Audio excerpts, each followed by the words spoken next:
నేను ఇంతగానో మాట్లాడుతుంటే నువ్వేం మాట్లాడవేంటి అన్నాడు.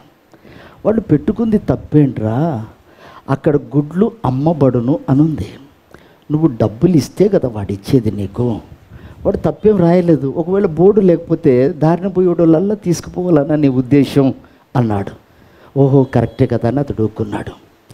అలాగే హోటల్ దగ్గరకు వచ్చేసరికి మరి వీడి సంగతి ఏంటి అన్నాడు. అతని దగ్గర ఉన్నటువంటి ఆ హోటల్లో ఉన్న విలువైనవి ఎవరు చేయలేనివి అతడు చేసి చూపిస్తున్నాడు కనుక చెప్పుకున్నాడు, తప్పేంటి అన్నాడు. అంటే లోపలికి వెళ్తే నిజంగా అవన్నీ ఉంటాయా అన్నాడు. నువ్వు డబ్బులు ఇచ్చి తింటే అవన్నీ పెడతారు అన్నాడు. అప్పుడు ఓహో అది కూడా కరెక్టే కదా, అంటే మనం ఏదైనా ఇస్తేనే వాళ్ళు ఇస్తారు కాబట్టి అక్కడ బోర్డు పెట్టుకున్నారా అన్నాడు. అవునన్నాడు. ప్రియమైనటువంటి దేవుని బిడ్డలారా, బైబిల్లో కూడా దానికి సంబంధించి ఒక మంచి మాట రాస్తుంది. జకర్యా పుస్తకం 10వ అధ్యాయం మొదటి మాట మనం చదువుకుందాం. కడవరి కాలమున వర్షము దయచేయుమని యెహోవాను వేడుకొనుడి. ప్రతివాని చేనిలోను పైరు మొలుచున్నట్లు యెహోవా మెరుపులను పుట్టించును. ఆయన వానలు మెండుగా కురిపించును. గృహదేవతలు. చాలండి. ఇప్పుడు దయచేసి అందరు కూడా నా వైపు చూస్తూ దేవుని మాటలు ఆలకించండి. చూడండి, ఇక్కడ రాయబడిన మాట, వర్షాకాలమున వర్షము దయచేయుమని దేవుణ్ణి మీరు అడగండి, వేడుకోండి, ఆయన మీకు దయచేస్తాడు. ఎందుకు వర్షాన్ని దయచేయమంటున్నాడంటే పైరు ఎండిపోయి ఉంది, పొలము ఎండిపోయి ఉంది, అందులో పైరు పండట్లేదు. కాబట్టి మీరు అడగండి, మీకు వర్షాన్ని పంపిస్తాడు. పంపించినప్పుడు పొలం పండుతుంది, పొలములో ప్రతి పైరు కూడా మొలుస్తుంది. దేవునికి స్తోత్రం కలుగునుగాక. హల్లెలూయా. ఇక్కడ మనం గమనించాల్సిన విచిత్రకరమైన మాట ఏమిటంటే వర్షాకాలం వర్షం వస్తుంది, కానీ ప్రభు అంటాడు దాన్ని మీరు అడగండి, వర్షము దయచే ప్రభు అని అడగండి అంటాడు. ఎందుకన్నాడు ఆ మాట అంటే చాలాసార్లు మీరు గమనించండి, వర్షము గోదావరి కల్లో పడితే కరీంనగర్లో పడదు, జగిత్యాల్లో పడితే అటు సిరిసిల్లాలో పడదు, అన్ని చోట్ల వర్షం పడదు, అక్కడక్కడ పడుతూ ఉంటుంది. ఇక్కడ పడితే అక్కడ పడదు, అక్కడ పడితే ఇక్కడ పడదు. ఇప్పుడు ప్రభు యొక్క మనస్సు ఏమిటంటే ప్రతి కుటుంబం ఆశీర్వదించబడాలి, ప్రతి పొలం నిండాలి, ప్రతి పొలం పైర్లు ఆశీర్వాదకరంగా మార్చబడాలి, ఫలభరితంగా మార్చబడాలి. ఇప్పుడు మనం ఏమని అడగాలంటే ప్రభువా నా పొలములో నీ వర్షం కురిపించు. దేవునికి స్తోత్రం కలుగునుగాక. చెప్పాలి హల్లెలూయా. వర్షాకాలమే వర్షం పడుతుంది, కానీ అన్ని చోట్ల పడదు. ఇప్పుడు మనం ఆ స్నేహితుడు అడిగినట్టు వర్షాకాలమే కదా మన దగ్గర పడాలి కదా, మన దగ్గర ఎందుకు పడలేదని మనం అడగకూడదు. బైబిల్ చెప్తున్న మాట ఏమిటంటే వర్షాకాలము నీ పొలము పైన, నీ పొలం ఫలించున్నట్లుగా, నీ పైరు ఫలించున్నట్లుగా,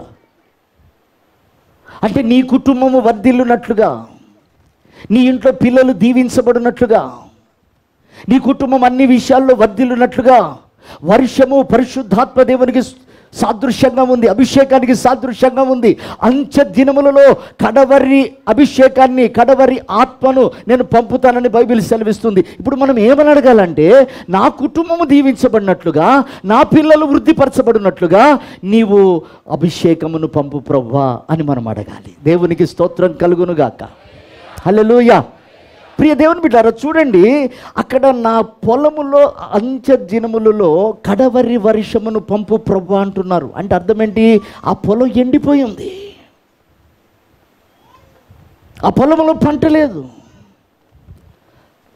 ఆ పొలములో పైరు లేదు, ఆ పొలములో పచ్చదనం లేదు. కనుక వాళ్ళ ఆక్రందన ఏంటంటే నీ వర్షము పంపి నా పొలమును పచ్చదనం చేయి ప్రభువా. దేవునికి స్తోత్రం.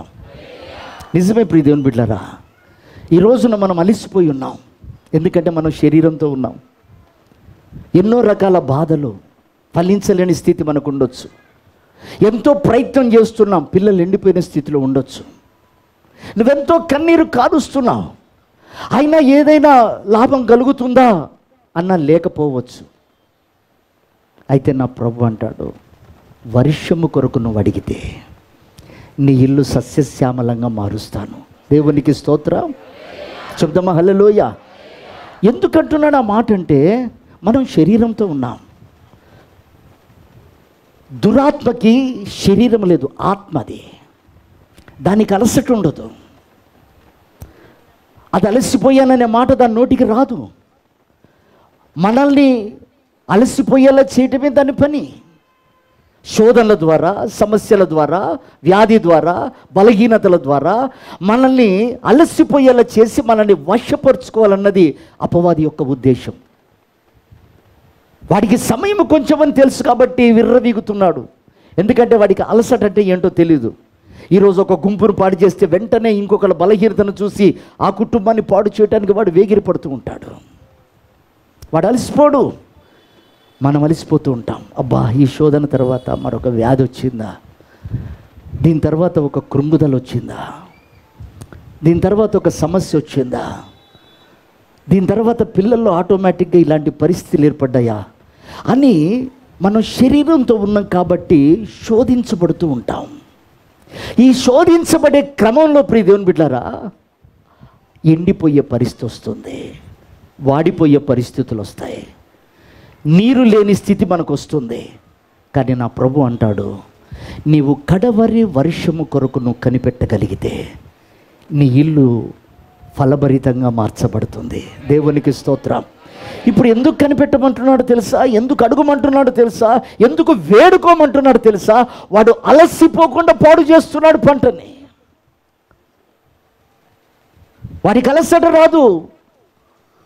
తండ్రి మీద పడ్డాడా, తల్లి మీద పడతాడు, తర్వాత పిల్లల మీద పడతాడు, తర్వాత వ్యాపారం మీద పడతాడు, తర్వాత ఆరోగ్యం మీద పడతాడు. వాడు ఎలాగైనా శరీరాన్ని వశపరుచుకొని అందులో నివాసం చేయాలన్నది వాని ఆలోచన. దేవుని ఆత్మ, దురాత్మ, ఈ రెండు ఆత్మలే. ఈ రెండింటికి కావలసింది శరీరమే, వాటికి నివాస స్థలం. దేవుని ఆత్మ ఒకరిలో నివసించినప్పుడు వాడు దేవుని గురించి ఆలోచిస్తాడని బైబిల్ సెలవిస్తుంది. మరొకరిలో దురాత్మ ప్రవేశించినప్పుడు వాడు శరీర సంబంధంగా ఆలోచిస్తాడు అని బైబిల్ సెలవిస్తుంది. అంటే దురాత్మకు శరీరం లేదు, ఆత్మకు శరీరం లేదు. దేవుని ఆత్మ, దురాత్మ అని పిలువబడుతున్నాయి. ఇవి రెండు కూడా విశ్రమించక పనిచేస్తూ ఉంటాయి. బైబిల్ దేవుని గురించి మాట్లాడుతుంది, ఆయనను విశ్రమింపకండి, మీరు విశ్రమింపకండి. ఆయనను అలసిపోనీకండి. ఎందుకంటే ఆయనకు అలసట తెలియదు, కునుకటం తెలియదు, నిద్రపోవటం తెలియదు, రెస్ట్ తీసుకోవటం తెలియదు. ఆయనని మీరు ఎంత వేగిరి పెడతారో, ఎంత ఆత్మ సంబంధమైన అనుభవాలు పొందుకోవాలని తాపత్రపడతాడో ఆయన ఎల్లప్పుడూ సిద్ధమే అని బైబిల్ సెలవిస్తుంది. దేవునికి స్తోత్రం. అలాగే దురాత్మ కూడా సమయము కొంచెమని తెలిసి శరీరాలను ఆధారం చేసుకోవటానికి ఎక్కడ బలహీనపడతాడు, ఏ వ్యాధి తెస్తే బలహీనపడతాడు, ఏ శోధన తెస్తే బలహీనపడతాడు, ఏ ఆటంకం ఏర్పడితే దేవుణ్ణి విడిచిపెడతాడు, ఆత్మీయతను కోల్పోతాడు అని వాడు వేగిర పడుతూ శరీరాలను బలహీనపరచడానికి వాడు ఉర్రుతో లూగుతూ ఉంటాడు. కొంతమందిని వ్యసనాలతో, కొంతమందిని ఆశలతో, కొంతమందిని వస్తువుల ప్రేమతో, కొంతమందిని బంధు ప్రేమతో, కొంతమంది పేరుతో, కొంతమంది ఖ్యాతితో, ఇలా వాడు ఆ మనస్తత్వాన్ని బట్టి వాడు ఆడుకుంటూ ఉంటాడు. అప్పుడు అలసిపోతుంటాం. కొన్నిసార్లు బాధపడతాం, కొన్నిసార్లు అయ్యో నా బ్రతికిలా అయిందే అనుకుంటాం, కొన్నిసార్లు నేనేంటి ఇలా చేశాను అనుకుంటాం, కొన్నిసార్లు నాకే ఏంటి శోధన వచ్చింది అనుకుంటాం. ఏది కూడా ఆయన అనుమతి లేకుండా రాదు. దేవునికి స్తోత్రం. చెప్దామా హల్లెలూయా? ఎందుకంటే ఈ శరీరము మహిమ శరీరంగా మార్చబడాలి. ఈ శరీరములో ఆయన మాత్రమే నివాసం చేయాలి. కాబట్టి నువ్వు ఎవరికి అనుమతి ఎక్కువగా ఇస్తున్నావో, ఎవరికి ఎక్కువగా ప్రాధాన్యత ఇస్తున్నావో, ఎవరిపైన ఎక్కువ మక్కువ కలిగి ఉన్నావో, దేని కొరకు నీ మనస్సంతా తాపత్రయపడుతుందో దాన్ని బట్టి ఈ శరీరం వాడబడుతుంది. దాన్ని బట్టి ఈ శరీరం వాడబడుతుంది. అందుకే పౌలు గారు అన్నమాట, నాకు ఇంకొకసారి అపవాది శోధన నాలోకి రాకుండా దేవుడు ముళ్ళు పెట్టాడు. నేను లోకంతో సిలువ వేయబడ్డాను, నాకు లోకానికి ఎలాంటి సంబంధం లేదు. కానీ నాలో ఉన్న శోధన నన్ను హెచ్చించిపోకుండానట్లుగా, నాకు ఘనత రాకుండానట్లుగా, నాకు పేరు రాకుండానట్లుగా నాలో దేవుడు ఒక ముళ్ళు పెట్టాడు, అది ఉండని అన్నాడు. దేవునికి స్తోత్రం. చెప్దాం హల్లెలూయా, హల్లెలూయా. మంచిది ప్రియ దేవుని బిడ్డలారా, ఇక్కడ దేవుని యొక్క మనసులో ఉన్న ఆలోచన అంతా ఒకటే. ప్రతి కుటుంబము దీవించబడాలి, ప్రతి కుటుంబము ఆశీర్వదించబడాలి, ప్రతి కుటుంబంలో దేవుని యొక్క సంకల్పము, దేవుని యొక్క ఉద్దేశము నెరవేర్చబడాలి. అయితే ఇక్కడ రాయబడ్డ మాట ఏమిటంటే, ఆ వర్షము మన పైన కుమ్మరింపబడాలంటే అక్కడ మొట్టమొదట రాయబడ్డ మాట, ఆయనను వేడుకోవాలి. దేవునికి స్తోత్రం. అంటే ఆయనను మనం అడగాలి. అడిగే విధానాలు చాలా ఉన్నాయి. కొంతమంది పడుకొని అడుగుతారు మంచం మీద భారం లేకుండా. కొంతమంది మోకాళ్ళ మీదకి రారు, అడుగుతారు. కొంతమంది గుండెల్లో మంట లేదు, ప్రభు నువ్వు ఇస్తాన్నావు కదా ఇచ్చేయి అన్నట్టుగా తేలిగ్గా అడుగుతారు.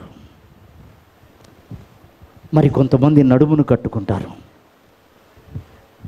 ఇలా అడగటంలో నానా రకాలు ఉన్నాయి. కానీ దేవుడు అడగమన్న విధానం ఏమిటో ఒక మాట బైబిల్లో చదువుకుందాం. యాకోబు పత్రిక 4వ అధ్యాయము 8వ వచనం. దేవుని యొద్దకు రండి, దేవుని యొద్దకు రండి, అప్పుడు ఆయన మీ యొద్దకు వచ్చును, అప్పుడు ఆయన మీ యొద్దకు వస్తాడు. దేవునికి స్తోత్రం. చెప్పాలి చేతులెత్తి హల్లెలూయా. దేవుని యొద్దకు రండి, అప్పుడు ఆయన మీ యొద్దకు వస్తాడు. గమనించండి ప్రియ దేవుని బిడ్డలారా, ఒక హయ్యర్ ఆఫీసర్స్ దగ్గరికి వెళ్ళేటప్పుడు, ఒక కలెక్టర్ దగ్గరికి వెళ్ళేటప్పుడు, ఒక మంత్రి దగ్గరికి వెళ్ళేటప్పుడు మనం ఎలా పడితే అలా వస్త్రాలు వేసుకొని వెళ్ళాం, ఎలా పడితే అలా వెళ్ళాం. ఆ వ్యక్తిని కలవాలంటే ఒక సమయం ఉంటుంది. ఆ వ్యక్తిని కలవాలంటే దానికి తగినటువంటి ఆన్సర్ మన దగ్గర ఉండాలి. ఎందుకు వెళ్తున్నావు, ఎందుకు కలవటానికి వెళ్తున్నావు, నీ ప్రాబ్లం ఏంటి, ఆయన తీరుస్తాడని వెళ్తున్నప్పుడు నువ్వు ఎలా వెళ్ళాలి, ఒక పద్ధతి. ఒక లోకంలో ఒక నాయకుని దగ్గరికి, ఒక అధికారి దగ్గరికి, లేదా ఒక డాక్టర్ దగ్గరికి వెళ్ళేటప్పుడు ఎలా పడితే అలా వెళ్ళావు. నీ రోగం ఏంటో ఆయనకి చెప్తేనే ఆయన ట్రీట్మెంట్ ఇవ్వగలుగుతాడు. దేవునికి స్తోత్రం, హల్లెలూయా. రోగము కలిగిన నీవు ఆ రోగాన్ని దాచిపెట్టుకొని వెళ్తే రోగం బాగవ్వదు. డాక్టర్ దగ్గరికి వెళ్ళి, డాక్టర్ కదా నువ్వు ఎంబీబీఎస్ చదివావు కదా, ఎంఎస్ చదివావు కదా, హౌస్ సర్జన్ చేసావు కదా, పెద్ద డాక్టర్గా నీకు కరీంనగర్లో పేరుంది కదా, నన్ను చూస్తే చెప్పవా ఏంటి రోగం అన్నది అంటే పిచ్చోడా వెళ్ళిపో అంటాడు. ఎంత చదువు చదివినా, ఎంత నైపుణ్యత కలిగిన డాక్టర్ దగ్గరికి నువ్వు వెళ్ళినా నీ ప్రాబ్లమే అతనికి చెప్పాలి. దేవునికి స్తోత్రం కలుగునుగాక, హల్లెలూయా. అందుకే మీరు దేవుని యొద్దకు వచ్చినప్పుడు ఆయన మీ యొద్దకు వస్తాడు. దేవునికి స్తోత్రం.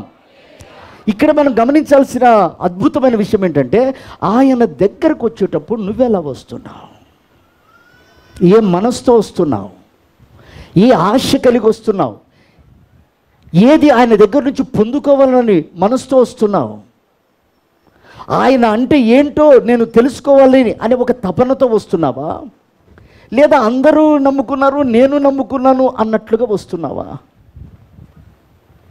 ఒక ఛాలెంజ్గా, ఒక పని చేసేటప్పుడు సాయంకాలానికి కూలీ దొరుకుతుందన్న భారంతో పనిచేస్తామండి. దేవుని దగ్గరకు వచ్చేటప్పుడు ఒక ప్రతిఫలం కొరకు మనం రావా? బైబిల్ సెలవిస్తున్నమాట, దేవుని దగ్గరికి వచ్చేటప్పుడు నీ ప్రవర్తనను చూసుకో అన్నాడు. నీ కులాన్ని చూసుకోమనలేదు, నీ చదువును చూసుకోమనలేదు, నీ దగ్గర నీ బ్యాంక్ బ్యాలెన్సు, నీ ఇంట్లో ఉన్న వస్తువులను చూసుకోమనలేదు. కానీ నువ్వు పోయేది ప్రవర్తనను గమనించేవాడి దగ్గరికి వెళ్తున్నావు, నీ మనస్సును చదివే వాని దగ్గరికి వెళ్తున్నావు, నీ అంతరంగానితో మాట్లాడే వాని దగ్గరికి వెళ్తున్నావు, నీ సమస్య నువ్వు చెప్పకముందే చూడగలిగిన వాని దగ్గరికి వెళ్తున్నావు, ఆ సమస్యకు పరిష్కారం ఇచ్చేవాని దగ్గరికి వెళ్తున్నావు. కాబట్టి నీ ప్రవర్తన జాగ్రత్తగా చూసుకో అన్నాడు. ఆయన ఉన్నాడని, నీ మనవి ఆలకిస్తాడని, నువ్వు అడిగింది సహాయం చేస్తాడని నువ్వు వెళ్తున్నావు. కాబట్టి నీ ప్రవర్తన జాగ్రత్తగా చూసుకో అన్నాడు. ప్రియ దేవుని బిడ్డలారా, ఆయన దగ్గరకు వచ్చేటప్పుడు ప్రవర్తన అంటే మనలో కపటం ఉండకూడదు, మనలో యథార్థత ఉండాలి, నువ్వు ప్రేమించే దేవుని ఎదుట నీవు ముసుగు ధరించిన వానిగా కాదు, నీ హృదయము తెరిచిన పుస్తకం వల్లే ఉండాలి. అలాగే నువ్వు అడుగుతున్న వ్యక్తి నిన్ను చూసే మనిషి కాదు, నీ అంతరంగంలో ఉన్న ప్రతి విషయాన్ని ఆయన గమనిస్తున్నాడన్న విషయాన్ని నువ్వు గ్రహించి ఆయనతో మాట్లాడాలి. అప్పుడే నీవు అడిగింది నువ్వు పొందుకోగలుగుతావు. దేవునికి స్తోత్రం కలుగును గాక. అందుకే దేవుడు చూడండి, కోట్ల కొలది రూపాయలు కానుకలు తీసుకొచ్చిన బలి అర్పణ నేను అంగీకరించానన్నాడు. బలులు అర్పణలు నాకు ఇష్టమైనవి కావు, తేటగా చెప్పాడు దేవుడు. దేవుని కొరకు ఆస్తులం ఇచ్చేవాళ్ళు ఉన్నారు, కానీ కుటుంబాలు కట్టబడినే లేవు. మొదటి జీతమని ఆస్తులు అమ్మిన సగాలు తీసుకొచ్చి దేవుని పాదాల దగ్గర పోసిన వాళ్ళు లేకపోలేదు. కుటుంబాలు సరిగా లేవు. కష్టపడి నెలంతా పనిచేస్తున్నాం, ప్రభు ఇదిగో నా దశమగం అని ఇచ్చేవాళ్ళు ఉన్నారు. కుటుంబాలు చక్కగా ఉన్నాయి, లేవు. నేను అంటున్న ప్రియ దేవుని బిడ్డారా, వీటికంటే ముందుగా నా దేవుడు ఆశిస్తున్నాడు నీ ప్రవర్తన. దేవునికి స్తోత్రం కలుగును గాక. చెప్దామా హల్లెలూయా, హల్లెలూయా. పని చేస్తే జీతం వచ్చినట్లుగా నువ్విచ్చే కానుకను బట్టి, నువ్విచ్చే దశంభాగాన్ని బట్టి, నువ్వు ఆయన పట్ల చూపుతున్న ప్రేమను బట్టి, ఆయన సహవాసాన్ని బట్టి నీకు ఇస్తాడు, అది వేరు. కానీ ఆయన కోరుకున్నద వర్షం పంపాలి అంటే నీ ప్రవర్తన కనపడాలి. దేవునికి స్తోత్రం, హల్లెలూయా, హల్లెలూయా. చూడండి ఆయన దగ్గరికి ఎలా రావాలో యెషయా గ్రంథము 57వ అధ్యాయము 15వ వచనం మనం చదువుకుందాం. మహాగణుడును, మహోన్నతుడును, పరిశుద్ధుడును, నిత్య నివాసి అయిన వాడు ఈ విధంగా మాట్లాడుతున్నాడు. నేను సమీపింపరాని తేజస్సులో నివసించువాడను, అయినను వినయము గలవారి ప్రాణమును, నలిగిన వారి ప్రాణమును జీవింప చేయుటకును, వినయము గలవారి వద్దకు, దీన మనస్సు కలవారి యొద్దకు నివసించుచున్నాను. దేవునికి స్తోత్రం కలుగునుగాక. హల్లెలూయా. ఆయన దగ్గరికి ఎలా రావాలంటాడంటే దీన మనస్సుతో, విరిగి నలిగిన హృదయముతో. అదే అంటాడు కదా, అపవాది చేత శోధింపబడుతున్నప్పుడు, సమస్యల చేత వేసారిపోతున్నప్పుడు, వ్యాధుల చేత సతమతమై ఎండిన పరిస్థితిలో ఉన్నప్పుడు నువ్వు మారు మాట్లాడకుండా వదకు తేబడిన గొర్రెపిల్ల వల్లే మౌనముగా అప్పగించుకొని ప్రభు సన్నిధిలోకి వచ్చావు కదా, ఆ విరిగి నలిగిన మనస్సును బట్టి ఆయన అంటాడు, వారి యొద్ద నేను నివాసం చేస్తాను. దేవునికి స్తోత్రం. ఎందుకని? వారిని ఆదరించటానికి, వారిని ధైర్యపరచటానికి, వారి కుటుంబాలను ఫలభరితంగా మార్చటానికి, వారికి ఎక్కడ లేనటువంటి సంతోషాన్ని తీసుకురావడానికి విరిగి నలిగిన హృదయంలో నేను నివాసం చేస్తాను. అంటే ప్రియ దేవుని బిడ్డలారా, మనం ఆయన సన్నిధికి వస్తున్నప్పుడు మన పాపాల విషయంలో మనం విరవబడాలి, మన అతిక్రమ విషయంలో మనం విరవబడాలి, మన తప్పిదముల విషయంలో మనం విరుస్తున్నప్పుడు దేవుడు మనం విరవబడాలి.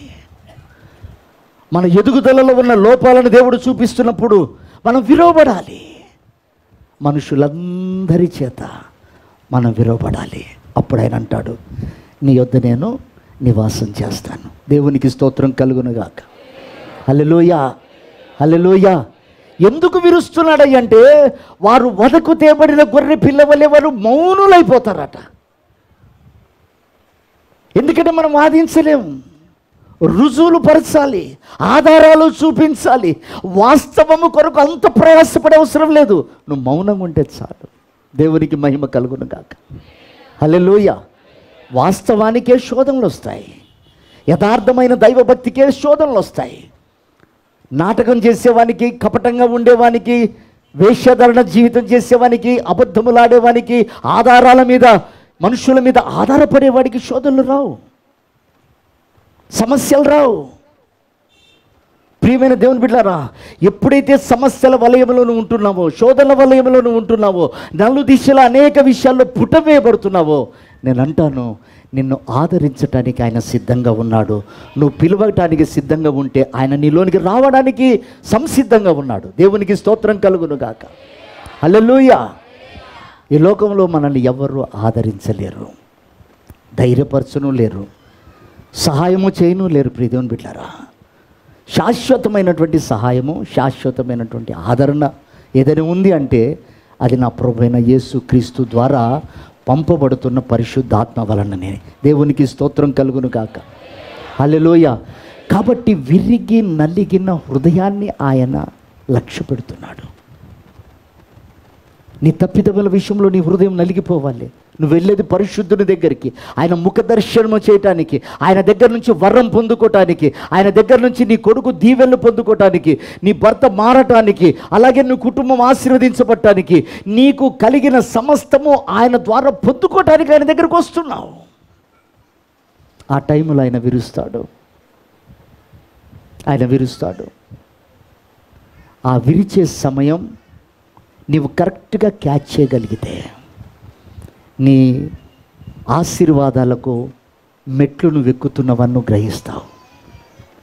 లేదా ఈ శోధనేంటి, ఈ మాటలేంటి, ఈ బాధలేంటి అని ఒకవేళ నువ్వు సనిగితే అపవాది నిన్ను వశపరుచుకుంటున్నాడని మర్చిపోకు.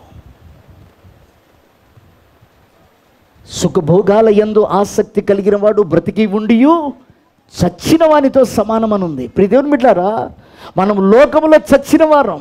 చచ్చిన వానికి ఆశలుండవు, చచ్చిన వానికి కోరికలుండవు, చచ్చిన వానికి స్పర్శ ఉండదు, చచ్చిన వానికి ఏవేవో ఆశలు కోరికలు పుట్టుకురావు. లోకంతో సిలువ వేయబడ్డాం కనుక విరిగి నలిగిన హృదయంలో ఆయన వచ్చి ఆయన దీవిస్తాడట. దేవునికి మహిమ కలుగునుగాక. హల్లెలూయా, హల్లెలూయా. చూడండి, లూకా సువార్త 18వ అధ్యాయము 10 నుండి 13 వచనాల వరకు ఒకసారి చదువుకుందాం. దేవుణ్ణి అడగటానికై ఇద్దరు మనుషులు దేవాలయంలోనికి వచ్చారు.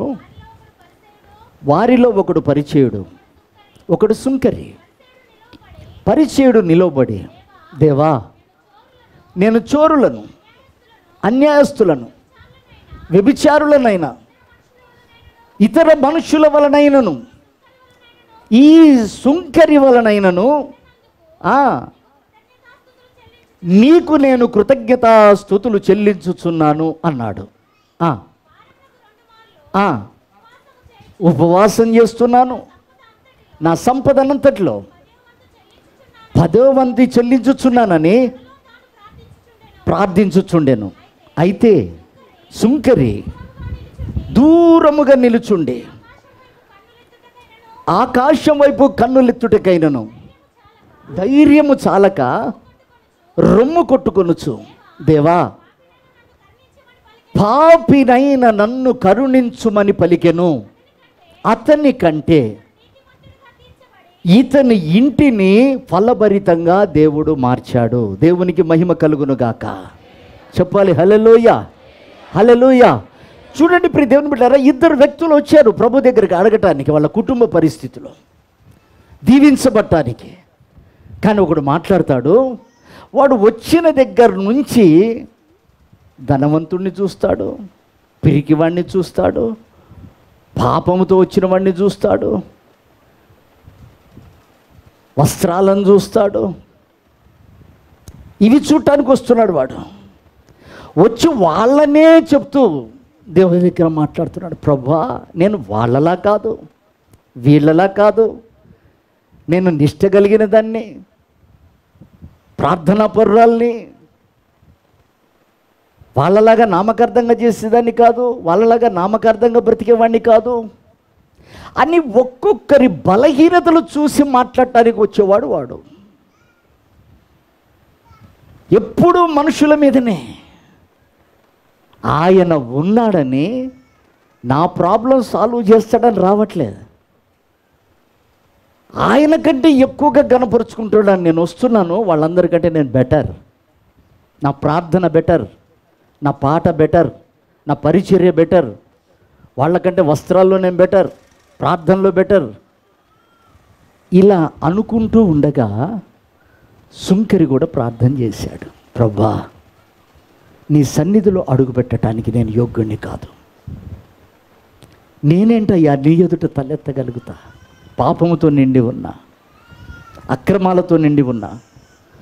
కపటముతో నిండి ఉన్నా, అబద్ధాలతో నిండి ఉన్నా, వేషధరణ జీవితం చేస్తున్న ప్రభువా నేను ఎలా తలెత్తగలనయ్యా అని ప్రభు సన్నిధిలో అలా తలెత్తటానికి కూడా ఇష్టపడలేదు అతడు.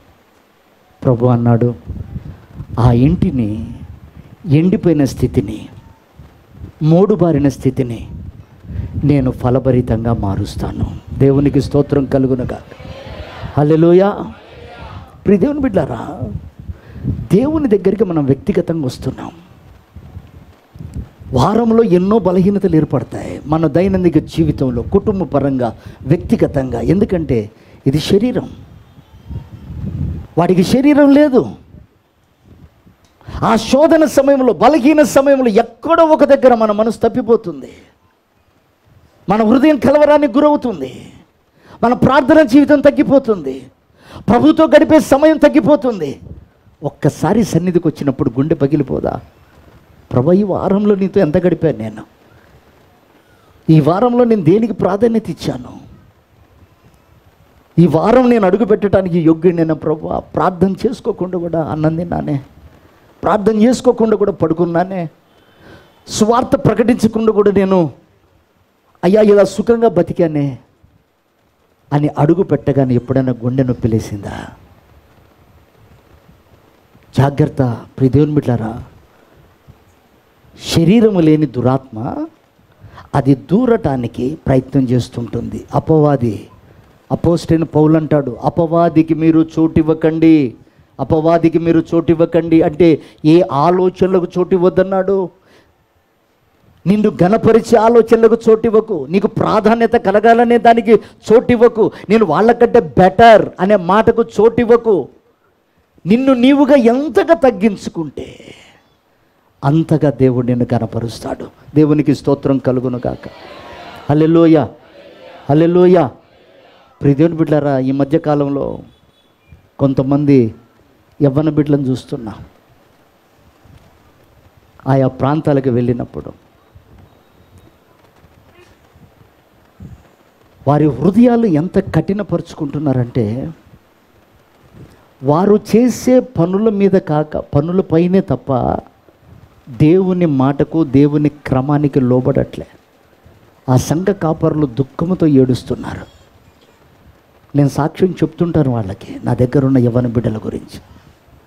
అయ్యా, ఇల్లు వాకిలు విడిచిపెడతారు, మందిరాన్ని పట్టుకుంటారు, పరిచర్యలో అలసిపోరు,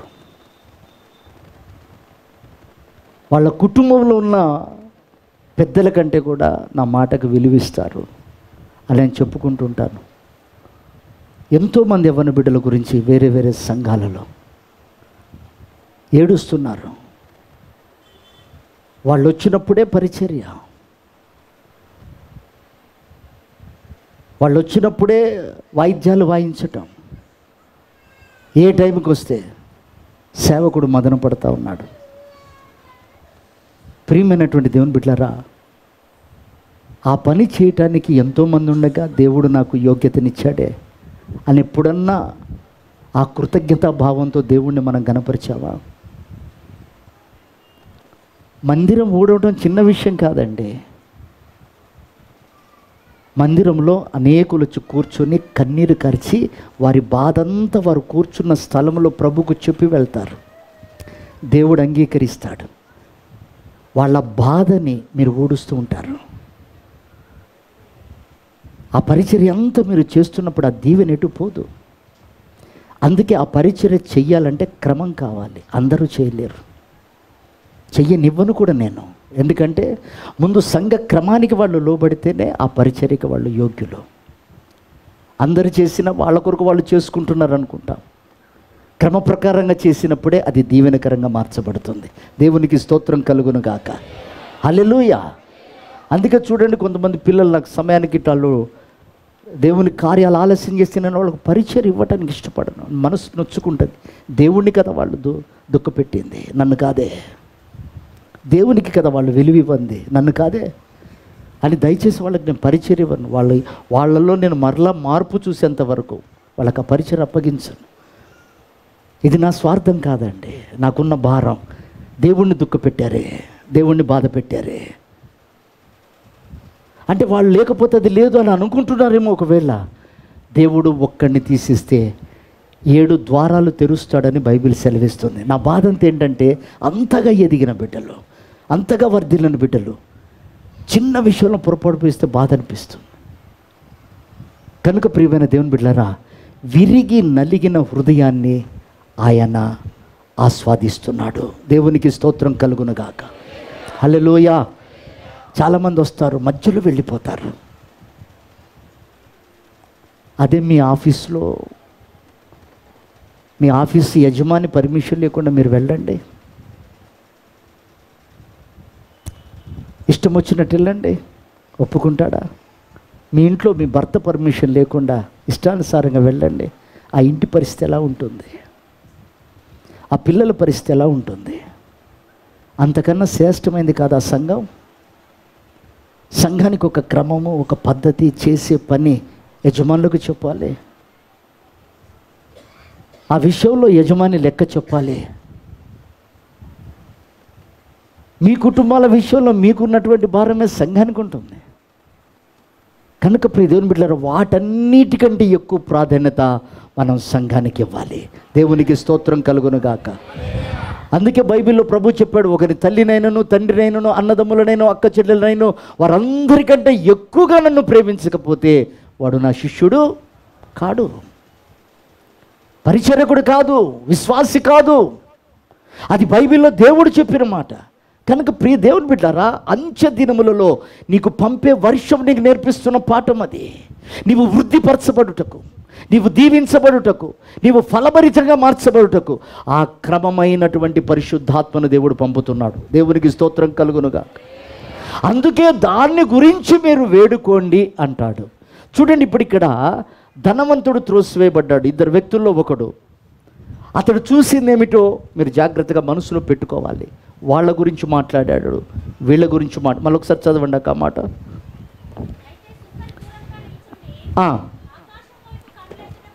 ధనవంతుడిది చదవండి. పరిసయ్యుడు నిలబడి, దేవా నేను చోరులను, చూడండి అక్కడ ఎవరెవరిని చూస్తున్నాడు? చోరులు అంటే అబద్ధికులు కావచ్చు, దొంగలు కావచ్చు, వేశ్యాధరులు కావచ్చు, వారిని, అన్యాయస్తులను, వ్యభిచారులైన ఇతర మనుష్యుల వలనైనను ఈ సుంకరి వలనైనను ఉండనందుకు నీకు కృతజ్ఞతలు. అంటే సంఘానికి ఎవరెవరు వస్తున్నారు ఇక్కడ? అబద్ధికులు వస్తున్నారు, లోకస్తులుగా బ్రతికే వాళ్ళు వస్తున్నారు, అలా కనపడే వాళ్ళు వస్తూ ఉంటారు. ఈయన ఎవరిని చూస్తున్నాడు? లోకములో ఉన్నప్పుడు ఏ చూపు కలిగి ఉన్నాడో అదే చూపు సంఘంలో. మరి సంఘానికి వచ్చారు, ఆ పద్ధతి వాళ్ళల్లో ఉండదు, వాళ్ళు మార్పు చెందుతారు. దేవుడు అందుకే వారిని ఏర్పాటు చేసుకున్నాడు, వారిని పిలిపించుకున్నాడు అనే చూపితనికి లేదు.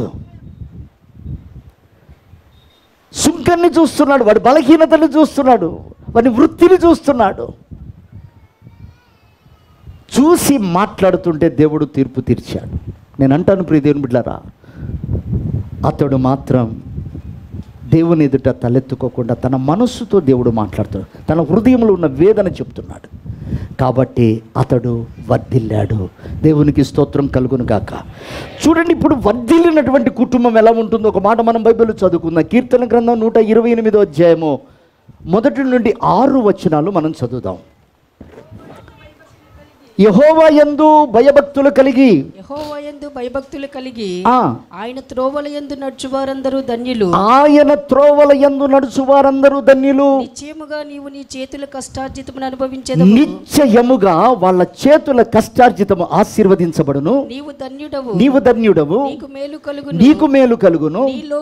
నీ లోగిట నీ భార్య ఫలించు ద్రాక్షావల్లి వలె ఉండును. నీ భార్య ఫలించు ద్రాక్షావల్లి వలె ఉండును. భోజనపు బల్ల చుట్టూ, నీ భోజనపు బల్ల చుట్టూ నీ పిల్లలు నీ పిల్లలు ఒలివ మొక్కల వలె ఉందురు. ఒలివ మొక్కల వలె ఉందురు. యెహోవా యందు భయభక్తులు గలవాడు యెహోవా నడిపింపులో ఉన్నటువంటి వాడు ఇలాగున ఆశీర్వదించబడతాడు. సియోనులో నుండి యెహోవా నిన్ను ఆశీర్వదించును. సియోనులో నుండి యెహోవా నిన్ను ఆశీర్వదించును. నీ జీవిత కాలమంతయు నీ జీవిత కాలమంతయు యెరూషలేమునకు క్షేమము కలుగుట చూచెదవు. యెరూషలేముకు క్షేమము కలుగుట నీవు చూచెదవు. నీ పిల్లల పిల్లలను నీవు చూచెదవు. నీ పిల్లల పిల్లలను నీవు చూచెదవు. ఇశ్రాయేలు మీద సమాధానం ఉండును గాక. ఆమేన్. దేవునికి మహిమ కలుగును గాక. చూడండి, ఇప్పుడు కృప పొందుకున్నటువంటి వాడు యాత్ర చేస్తున్న క్రమంలో దావీదు రాసినటువంటి గీతం అది. దేవుని యందు ఆయన మాట విని ఆయన అభిషేకము చేత నింపబడి ఆయన ఆత్మ ద్వారా నడుస్తున్నప్పుడట, ఆ భయభక్తుల్లో నడుస్తున్నప్పుడు వస్తున్న దీవెనలు ఏమిటంటే, అతడు మొదట ధన్యుడు. దేవునికి స్తోత్రం కలుగును గాక. ఎందుకు అతడు ధన్యుడు? అతడి మనోనేత్రాలు వెలిగింపబడ్డాయి. అతడు పరముందున్న దేవుని చిత్తాన్ని గ్రహించగలిగాడు. తన కనులలో ఉన్న పాపపు పొరలు రాలిపోయాయి. అతడు ఆత్మచేత నింపబడ్డాడు కనుక అతడు ధన్యుడు. అతడు ధన్యుడైతే ఆ కుటుంబం ఎలా ఉందంటే, అతని భార్యట లోగిట ద్రాక్షవల్లి వలె ఉంది. దేవునికి మహిమ కలుగును గాక. హల్లెలూయా. ద్రాక్ష అంటే తృప్తినిచ్చేది. ద్రాక్ష రసం మనకు తృప్తినిస్తుంది, సంతోషాన్ని ఇస్తుంది అని బైబిల్ సెలవిస్తుంది. అంటే ఆ భార్య ద్వారా ఏం జరుగుతుందంటే సంతోషం కలుగుతుంది. ఎందుకని? ఆ మనుషుడు ధన్యుడయ్యాడు కనుక, ఆ కుటుంబము ఆ కడవరి వాన కొరకు కనిపెట్టుకొని పొందుకుంది కనుక ఆ మార్గములో నడుస్తున్నప్పుడు వాళ్ళు దీవించబడుతున్నారు. అందరి భార్యలాగా, లోకస్తుల భార్యలాగా భర్త మీద నిందలు మోపట్లేదు. ఆ భార్య భర్తకు లోబడుతుంది. ఆ భార్య భర్త మాట వింటుంది. ఆ భార్య భర్తను ఘనపరుస్తుంది. భర్త బలహీనతలు చెప్పి భార్య ఘనపరుచుకోవట్లేదు. భర్త లోపాలు బయట వేసి బంధువుల మధ్యలో, స్నేహితుల మధ్యలో పలసన చేయట్లేదు. భర్త కంటే నేనే ఎక్కువ జ్ఞానం గలదానను, ఇల్లును చక్కబెడుతున్నా, 4 డబ్బులు సంపాదిస్తున్నా అని ఘనపరుచుకోవట్లేదు ఆమె.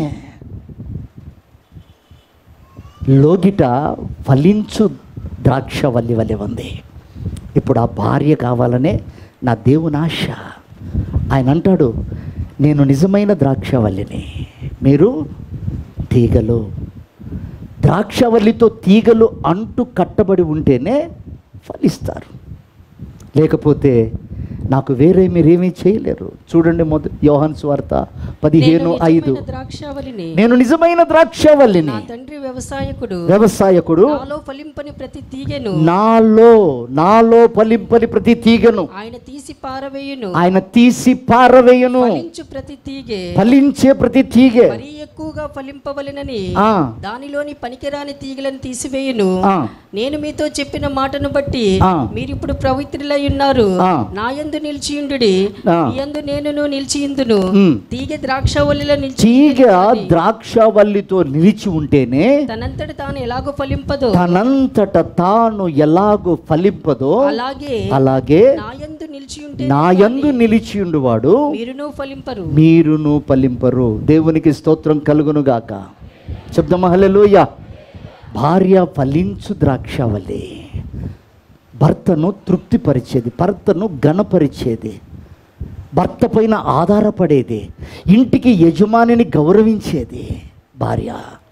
కాబట్టి ఆయన అంటాడు, ఆ కుటుంబం ఎప్పుడైతే ఆత్మచేత నింపబడుతుందో, వర్షము చేత తడపబడుతుందో, మొట్టమొదట భార్య వర్ధిల్లుతుందట. జ్ఞానవంతురాలు తన ఇల్లును కట్టుకుంటుంది. దేవుని బిడ్డలారా, లోకములో ఉన్నప్పుడు మనం అభిషేకించబడలేదు. దేవుని సన్నిధికి వచ్చిన తర్వాత అభిషేకించబడ్డాం, ఆయన జ్ఞానంతో నింపబడ్డాం. ఇప్పుడు క్రీస్తుతో పెనవేయబడ్డాం. ఆయనలో మనం ఎదగాలి, ఆయనలో మనం ఫలించాలి. అప్పుడు ఆయన మనలో నిలుస్తాడు. ఆయనకు వేరే మనం ఏమీ చేయలేమన్నాడు దేవుడు. లోతు వేరే చేస్తా అనుకుంది, లోతు భార్య. ఆయన లేకపోతే నాకు భక్తి తెలీదా, ప్రార్థన తెలీదా? నేనున్నది అన్యుల మధ్యలో కదా, సొదొమలో కదా, నా బిడ్డలు ఏమైనా విగ్రహారాధన చేస్తున్నారా? నా బిడ్డలకి ఏమైనా లోక సంబంధమైన స్నేహం ఉందా? మేము ఇంట్లో చక్కగా పాడుకుంటున్నాం, మేము ఇంట్లో చక్కగా ప్రార్థనలు చేసుకుంటున్నాం, 10 మందికి నా ఇల్లు నీతిమంతుల ఇల్లులాగానే ఉంది అన్నది. చివరికి ఉప్పు స్తంభం అయిపోయింది. నేను నా ప్రార్థన, నా ఇల్లు, నా పిల్లలకి ఎలాంటిది లేదు, వేరే. ఒకరితో కలవరండి కొంతమంది, ఏంటో కానీ ఎన్ని సంవత్సరాలు కానీ దేవుని సన్నిధికి వచ్చి. ఒక అమ్మాయి తెలుసు నాకు, సహోదరి, అందరితో కలిసి ప్రార్థన చేయమ్మా అంటే ప్రార్థన చేయదు, వేరే. ఎందుకంటే వేరే ఉండి ప్రార్థన చేస్తేనే నాకు ఇష్టం అంటది. దేవుడు ఐక్యతను కోరుకుంటున్నాడు. ఐక్యత కలిగిన చోట దేవుని ప్రణాళిక నెరవేర్పరుస్తుంది.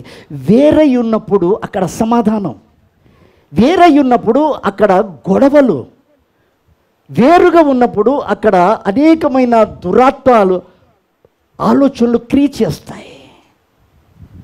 ఇక్కడ వీళ్ళందరూ ఒక అంశం మీద ప్రార్థన చేస్తూ ఉంటారు, ఆ పిల్ల సపరేట్గా వెళ్ళిపోయి ప్రార్థన చేస్తే.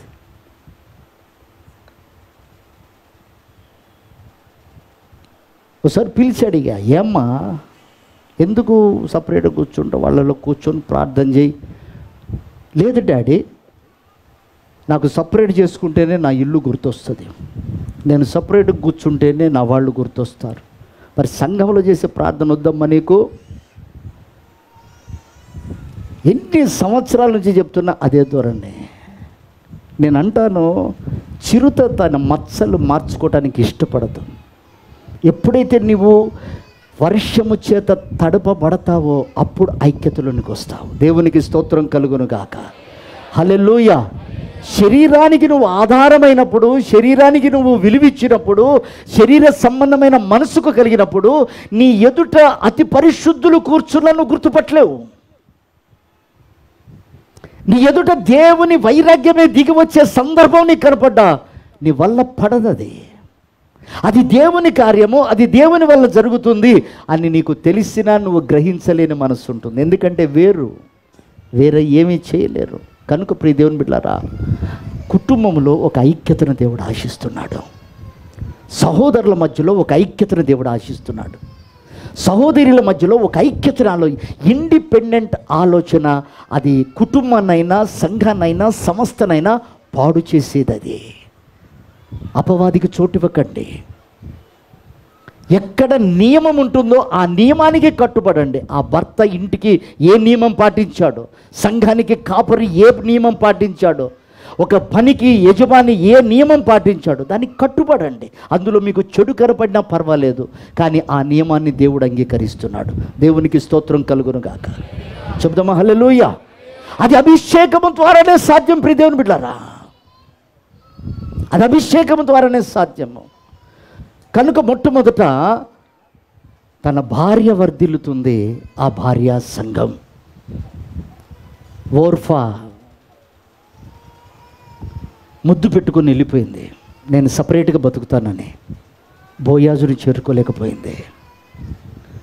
వస్తీ రాణి స్థానాన్ని సంపాదించాను, నాకు రాణిగా ఉండి చెయ్యగలిగిన పనులు ఏమిటో నాకు తెలుసు అంది. నాకంటూ సపరేటు భోజనశాల, నాకు సపరేట్గా పని అని వస్తీ అనుకుంది. అదొక షూషాను కోట, దాంట్లో ఒక రాజు ఉన్నాడు. రాజుకు నువ్వు భార్యవే, నీకు ఒక పద్ధతి ఉంది. లేదు నా సైన్యం నాకుంది అంది. తరమకుండానే పారిపోయింది. నేను అంటున్నాను, వేరే మనం ఏమీ చేయలేం. రేపు ఆయన ఎదుట నిలబడి ఒక ఉన్నతమైన అర్హత కలిగిన జీవితం చేయటానికి దేవుడు కోరుతున్నది ఐక్యత. దేవునికి స్తోత్రం కలుగును కాక. నువ్వింట్లో సహోదరుడితో, భార్యతో, భర్తతో సమాధానం లేకుండా, ఐక్యత లేకుండా దేవునితో ఉన్నానంటే నువ్వు మోసం చేసుకుంటున్నావు. జాగ్రత్త. ఆయన వెక్కిరింపబడడు. ఇంట్లో భయంకరమైన గొడవలు పెట్టి బాసాలను ఎత్తేసి, సెల్ ఫోన్లు బగలగొట్టి, టీవీలు బగలగొట్టి, ఈడికొచ్చి ప్రభువా ప్రభువా ప్రభువా అంటే ఎవరితో మాట్లాడుతున్నావు? సాతానుతో. కాకపోతే దేవునితో మాట్లాడేటప్పుడు నువ్వు చేసిన తప్పు నీకు గుర్తు రావట్లే, నువ్వు మాట్లాడిన మాటలు గుర్తు రావట్లే, నువ్వు ఇంట్లో భర్తనో, తల్లినో, తమ్ముడినో, తండ్రినో తిట్టొచ్చింది గుర్తు రావట్లే? క్షమాపణ అడుక్కోవాలి దేవుని సన్నిధికి వచ్చి. ప్రభువా, ఆ దోషాన్ని తొలగించి ఈ పునరుత్థాన దినానికి నాకు ఆశీర్వాదం కావాలి నా కుటుంబానికి. సంగమా, ఇది వర్షము ద్వారా బయలుపరచబడుతుంది కనుక కడవరి వర్షము కొరకు ఆయనను అడగండి. దేవునికి మహిమ కలుగును గాక. హల్లెలూయా. రెండో మాట కూడా మనం చదువుకుందాం. యెహోషువ గ్రంథం 24వ అధ్యాయము 15వ వచనం. ఆలస్యమైన కూడా దయచేసి దేవుడు నడిపించేంత వరకు మీరు భరించాలని మనవి చేస్తున్నా. యెహోవాను సేవించుట మీ దృష్టికి కీడని తెలిసిన ఎడల మీరు ఎవరిని సేవించెదరో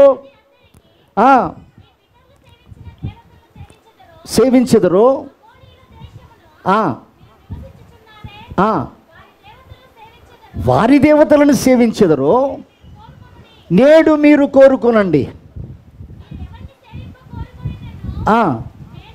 నేనును నా ఇంటి భార్య పిల్లలను యెహోవాను సేవించెదము. దేవునికి మహిమ కలుగును గాక.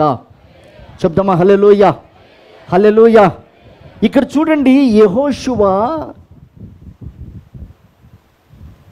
ఒక నాయకుని కింద నమ్మకంగా పనిచేసినటువంటి వాడు. దేవుడు ఇశ్రాయేల్ ప్రజలను పరిపాలించుటకు ఒక నమ్మకమైన నాయకుడిని ఎన్నుకున్నాడు. అతడి పేరు మోషే. అతడి చేతి కింద ఎదిగినటువంటి వాడు యెహోషువ. నాయకుడు చెప్పిన మాటల్లో 1కి 2 కూడా కుడి ఎడమలకు తొలగిపోలేదట. ఆ మార్గంలో నడుస్తూ వెళ్తున్నప్పుడు శత్రువులు విపరీతంగా పెరిగిపోయారు. భయంకరమైన పోరాటాల మధ్యలో, శపితమైన వాసించే ప్రజల మధ్యలో, శత్రువులు విర్రవీగుతున్న ప్రజల మధ్యలో ఆ ఆజ్ఞల ప్రకారంగా నడిచి వాళ్ళని సంహరించినప్పుడు దేవుడు అంటాడు, ఈ ప్రజల ఎదుట, నిన్ను శోధించిన ప్రజల ఎదుట, నిన్ను హింసించిన ప్రజల ఎదుట, నీ మీద నిందలు మోపిన ప్రజల ఎదుట, ఇదిగో నేను నిన్ను గొప్ప చేయ మొదలుపెట్టాను అన్నాడు. చప్పట్లు కొట్టి ప్రభుని గణపరుస్తాను. వీరందరి ఎదుట నేను నిన్ను గొప్ప చేయ మొదలు పెడతానన్నాడు. దేని కొరకు అన్నాడు? అతడు ఆత్మ పొందుకున్నవాడు కనుక, వర్షము చేత నింపబడ్డవాడు కనుక అతడు కుడి ఎడమలకు తొలగిపోకుండా ధర్మశాస్త్ర గ్రంథమందు నమ్మకం ఉంచాడట. అతడు ఎప్పుడైతే నమ్మకం ఉంచాడో, అతడు సంపాదించినటువంటి వాటి మీద కాకుండా అతడు బ్రతుకులో అతడు అన్న మాట ఏమిటంటే, నా జీవిత కాలం అంతా నేను, నా పిల్లలు, నా కుటుంబం ఆయననే సేవిస్తాము. దేవునికి స్తోత్రం కలుగును గాక. ఎన్నో అద్భుతాలు చేశాడు. సూర్య చంద్ర నక్షత్రాలను ఆపగలిగాడు. ఫిలిస్తీన్లు ఖతమైపోయేంత వరకు దాకా శరీరాన్ని ఆధారం చేసుకోక విపరీతమైన యుద్ధం చేశాడు.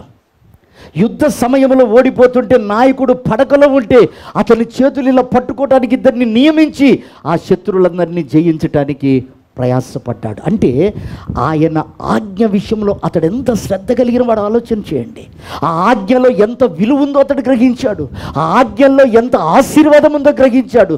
ఆ ఆజ్ఞల్లో శత్రువులను జయించడానికి దేవుడు ఎంత కృపనిస్తాడో గ్రహించాడు. కనుక యెహోషువని దేవుడు గొప్ప చేశాడు. దేవునికి స్తోత్రం.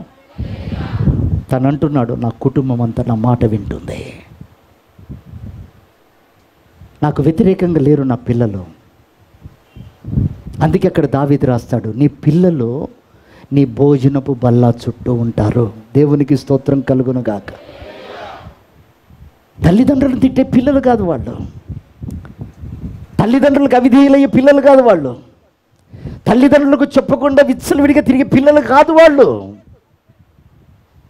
తల్లిదండ్రుల దగ్గర మోసపూరితమైన మాటలు మాట్లాడే పిల్లలు కాదు వాళ్ళు. తల్లిదండ్రులను డబ్బుల విషయంలో, వాళ్ళ ఇష్టానుసారమైన బ్రతుకు విషయంలో అబద్ధాలతో బతికే పిల్లలు కాదు వాళ్ళు. ఆ పిల్లలు తల్లిదండ్రుల దగ్గర యథార్థంగా ఉన్నారు. వాళ్ళ భోజనపు బల్ల చుట్టూ, అంటే వాళ్ళ హృదయంతో వీళ్ళ హృదయం పెరవేసుకుంది. వాళ్ళు ఎంత యథార్థంగా ఉన్నారు, తల్లిదండ్రులు ఎంత యథార్థంగా, పిల్లలు అంత యథార్థంగా ఉన్నారు. ఎవరండి వీళ్ళు? వర్షమును అడిగినటువంటి వారు. దేవునికి స్తోత్రం కలుగును గాక. హల్లెలూయా. ఆయన వైపు చూసిన వారు, ఆ వర్షం వస్తే తప్ప మా కుటుంబాలు కట్టబడవు, ఆ వర్షం వస్తే తప్ప ప్రజలు నీ మాట వినరు, ఆ వర్షం వస్తే తప్ప ఇదిగో పిల్లలు నీకు లోబడరు అని కేకలు వేశాడు ఆ నాయకుడు. అయ్యా, ఇంత గొప్ప ప్రజల్ని ఇచ్చావు, నీవే రాకపోతే వీళ్ళు నా మాట వినరు, తల్లిదండ్రులు వినకపోతే పిల్లలు వినరు, పిల్లలు వినకపోతే వాళ్ళ పిల్లలు వినరు, కాబట్టి నీ సన్నిధి వస్తేనే నేను వీళ్ళతో నడుస్తాను అన్నాడు. దేవునికి స్తోత్రం కలుగును గాక. ఆ నాయకత్వంలో పెరిగిన యెహోషువ కుడి ఎడమలకు తొలగిపోలేదు, వాటిని పాటించాడు. కాబట్టి ఇస్తున్న మాట ఏమిటంటే, నా పిల్లలు నాతోనే ఉన్నారు. దేవునికి మహిమ కలుగును గాక. చెప్దామా హల్లెలూయా. నా భార్య పచ్చని ఒలీవ చెట్టు వలె ఉంది, ద్రాక్షావల్లి వలె నన్ను అన్ని విషయాలలో నా మాటకు లోబడుతుంది, నా మాటకు విధేయత చూపుతుంది. అది కష్ట సమయంలోనైనా నాతో నిలబడగలుగుతుంది, లేమిడి సమయంలోనైనా నన్ను తృణీకరించట్లేదు అని ఒక సాక్ష్యం పలుకుతున్నాడు యెహోషువ. ప్రియమైన దేవుని బిడ్డలారా, ఆ వర్షము చేత నింపబడ్డ కుటుంబాలు ఇలాగున దీవించబడతాయి. ఆ వర్షం యొక్క విలువ, ఆ ఆత్మ యొక్క ప్రాధాన్యత ఈరోజు నువ్వు గ్రహించాలి. లేకపోతే ఏమవుతుందిలే, కనిపెట్టకపోతే ఏమవుతుందిలే, రక్షణ అయితే ఉంది కదా, క్రైస్తవులం అని చెప్పుకుంటున్నాం కదా, 4 పాటలు పాడటం వచ్చింది కదా, వాయిద్యాలు వచ్చాయి కదా, ఎవరైనా నిలబడ్డా కూడా సాక్ష్యం చెప్పగలుగుతున్నాం కదా అని నువ్వు భ్రమపడకు. నిలవదు, ఎక్కువ కాలం నిలవదు. నువ్వు ఎప్పుడైతే ఆత్మకు అప్పగించుకుంటావో ఆత్మ తనకిష్టమైన మార్గంలో నడిపించి నిన్ను ఘనపరుస్తుంది. దేవునికి స్తోత్రం. చివరి మాట చదువుకొని ముగిద్దాం. ఆదికాండము 6వ అధ్యాయము 18వ వచనం. అయితే నీతో నా నిబంధన స్థిరపరచుదును, నీతో నా నిబంధన స్థిరపరుస్తాను, నీవును నీతో కూడా నీ కుమారులను, నీవును నీతో కూడా నీ కుమారులను, నీ భార్యయు నీ కోడళ్ళును ఆ ఓడలో ప్రవేశింపవలెను, ఆ ఓడలో ప్రవేశింపవలెను. దేవునికి మహిమ కలుగును గాక. హల్లెలూయా. ఒక కృప పొందుకున్న వానితో దేవుడు మాట్లాడుతున్నాడు, ఒక అభిషేకించబడిన వానితో దేవుడు మాట్లాడుతున్నాడు, ఒక ఆత్మచేత బలపరచబడిన వానితో మాట్లాడుతున్నాడు దేవుడు. నోవా, నీవు మాత్రమే కాదు, నీవు, నీ భార్య, నీ కుమారులు, నీ కోడళ్ళు కూడా నీవు కట్టే ఓడలో ప్రవేశించు. ఇదిగో నా మాట వినట్లేదు, నీవెలాగైతే ఆత్మచేత నింపబడ్డావో, ఎలా దీవించబడ్డావో, నీ ఇంట్లో ప్రతి పైరు ఎలాగైతే మొలిచి వర్ధిల్లుతుందో, చూస్తున్న ప్రజల్ని అవమానపరుస్తున్నారు, చూస్తున్న ప్రజల్ని ఆశ్రయించుకుంటున్నారు, చూస్తున్న ప్రజల్ని మాట వినట్లేదు.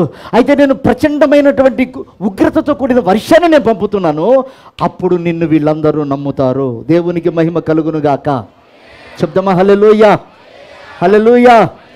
దేవుని బిడ్డలారా, నోవా కృప పొందుకున్న వానికి దేవుడు ఇస్తున్నటువంటి చివరి మాట ఏమిటంటే, ఇక నీవు ఓడను కట్టుకో, రాకడ సమీపంగా ఉంది,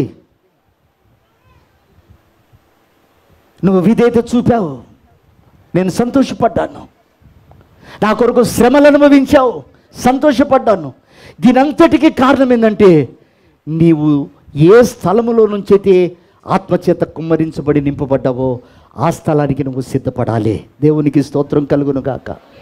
హల్లెలూయా. కాబట్టి నీ కుటుంబం అనే ఓడను కట్టు, ఆ ఓడలోనికి మీరందరూ ప్రవేశించండి. ఈ ఓడ కట్టుమన్నది ఈ ఐక్యత ఇచ్చింది, ఈ సమాధానం ఇచ్చింది, ఈ ప్రేమను కల్పించింది నేను అని నువ్వు ప్రకటించు. వాళ్ళు నమ్మినా ఒకటే, నమ్మకపోయినా ఒకటే. నువ్వైతే ఓడ కట్టుకో. ఆ ప్రార్థనల ద్వారా, ఆ పరిచర్య ద్వారా, నీకు ఇచ్చిన తలాంతు ద్వారా, నీకు ఇచ్చిన కృపను బట్టి, నీకు ఇచ్చిన అభిషేకాన్ని బట్టి, ఇదిగో నీ కుటుంబం అయితే కట్టబడు. ఒక రోజున కేక వేస్తాను, ఆరారవుతూ కొండ మీదకి వచ్చి ఆగిపోతుంది. దేవునికి మహిమ కలుగును గాక. చెప్దామా హల్లెలూయా. దేవుని బిడ్డలారా, దేవుడు ఎందుకయ్యా వర్షాన్ని పంపుతున్నాడు? ఈ భూమి మీద అనేక మంది ప్రజలకు ఆయన ద్వారా కట్టబడ్డ కుటుంబం అని సాక్ష్యం పొందాలి. రెండోది, నీవు రక్షించబడ్డ నీవు సామాన్యమైన వాడవు కాదు, ఒక శక్తి చేత నింపబడ్డ వాడవు. నీ ప్రార్థనలో ఒక శక్తి, నీ పరిచర్యలో ఒక శక్తి, నీ కుటుంబంలో ఒక శక్తి, నీ కుటుంబం ద్వారా ఆ సమాజానికి ఒక సువార్త దేవుడు నింపాడు. అదే క్రమంలో నోవాహు కుటుంబం ఒకటి, ఆ ప్రజలందరూ ఒకటి. ఎన్ని మాటలు అని ఉంటారు. బైబిల్ మాట వ్యర్థం కాదు. మనుషులందరి చేత, అందులో రక్త సంబంధికులు ఉన్నారు, అందులో బంధువులు ఉన్నారు, అందులో తనతో నడిచినటువంటి అనుభవం కలిగిన వారు ఉన్నారు. వారందరూ కూడా దూషిస్తున్నారు నోవాని. నోవా పిచ్చోడు వారా, మేము ఎలా బ్రతుకుతున్నాం? నీ కుటుంబం అంటావు, నీ కోడలు అంటావు, నీ పిల్లలు అంటావు, ఏదో ఓడంటావు. ఏంటి భక్తి? చెల్లించలేదు, సిగ్గుపడలేదు, అవన్నీ భరిస్తూనే ఉన్నాడు. ఓడ కట్టబడింది, వాగ్దానం పిలుపు వచ్చింది, అది కొండపైన నిలబడ్డది. దేవునికి స్తోత్రం. ప్రియ దేవుని బిడ్డలారా, రేపు ఇదే జరగబోతుంది. సాక్షాత్తుగా నోవాహు కాలంలో జరిగిందే ప్రభు రాకడ సమయంలో జరుగుతుంది. నీవు కడవరి వర్షం చేత నింపబడకపోతే ఉగ్రతతో కూడినటువంటి వర్షం ఒకటి రాబోతుంది. ఆ దినం మనం తప్పించబడలేం.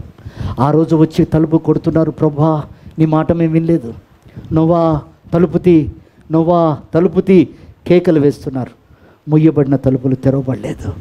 పసిపిల్లలు కేకలు వేస్తున్నారు, తండ్రులు కొట్టుకుపోతున్నారు, భార్యలు కొట్టుకుపోతున్నారు, పిల్లలు కొట్టుకుపోతున్నారు. ఆర్తధ్వని వినిపిస్తుంది, ఆదుకునేవాడు లేడు. సమయం అయిపోయింది. ఆ సమయము ముగింపు కాకమునిపే ఆ వర్షము కొరకు కనిపెట్టి మన ఓడలు కట్టుకుందాం. దేవునికి మహిమ కలుగును గాక. హల్లెలూయా. వాడు శోధిస్తున్నాడు, కలవరపడకు. యోసేపు అంటాడు, అన్నలారా నన్ను ఇంత బాధ పెట్టారు, దేనికో తెలుసా? నీవు నేను విడిపోవద్దని. అన్నలారా నన్ను నమ్మాలని చూశారు, నన్ను దిక్కులేని వాడిని చేశారు, నా దర్శనం తప్పన్నారు, నా భక్తి వ్యర్థమన్నారు, నన్ను రాళ్లతో కొట్టించారు, చెరసాల్లో పెట్టించారు, అవమానాలకు అప్పగించారన్న, నా పరిశుద్ధతను మీరు అంచనా వేశారు, తక్కువ చేసి మాట్లాడారు. అన్నా ఎన్ని శోధనలు వచ్చినా దేవుడు నాకు తోడున్నాడు, భయపడకండి. ఎందుకంటే మీరు నేను విడిపోవటం దేవుని చిత్తం కాదు, మన కుటుంబాలు విడిపోవడం దేవుని చిత్తం కాదు, మన పిల్లలు దూరం కావడం దేవుని చిత్తం కాదు, మన పిల్లలు సాక్ష్యం లేని వారిగా బ్రతకడం దేవుని చిత్తం కాదు. అందుకే దేవుడు ఇవన్నీ చేశాడన్నా, ఇవన్నీ మన మేలు కొరకు చేశాయి అని ఎప్పుడైతే అతడు సాక్ష్యం పొందాడో ఆ కుటుంబాలను దేవుడు ఎత్తి చూపించాడు. దేవునికి మహిమ కలుగును గాక. చెప్దామా హల్లెలూయా, హల్లెలూయా. ప్రతి శోధన వెనుక ఒక ఆత్మను గూర్చిన దాహం నా దేవునికి ఉంటుంది. మన కుటుంబాలకు ఎదురవుతున్న ప్రతి సమస్య వెనుక ఏదో ఒక ఆత్మను గూర్చిన ఆలోచన దేవునికి ఉంటుంది. మనకు కలుగుతున్న ప్రతి శ్రమ వెనుక మన పిల్లలకి ఆకలి లేదనో, మనకు వస్త్రాలు లేవనో కాదు, కానీ ఏదో ఒక విలువైన ఆత్మను గూర్చినటువంటి దర్శనం దేవునికి ఉంది.